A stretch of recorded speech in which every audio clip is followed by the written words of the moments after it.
buscando ao Senhor. Foi tão bom reconhecer que você foi comprado, você tem seu valor.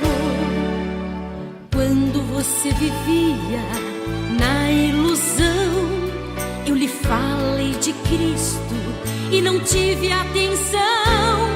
Eu olhava você, tinha compaixão, pois eu tinha certeza de sua perdição.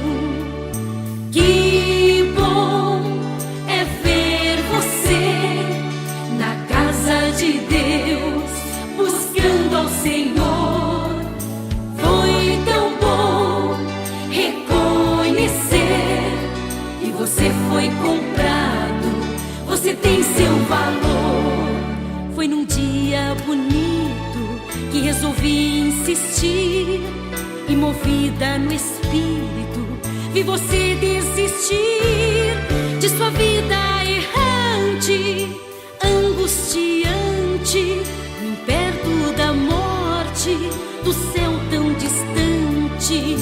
Que bom é ver você na casa de Deus, buscando ao Senhor.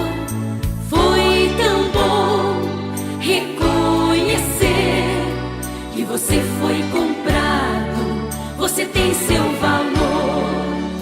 Que bom é ver você na casa de Deus, buscando ao Senhor.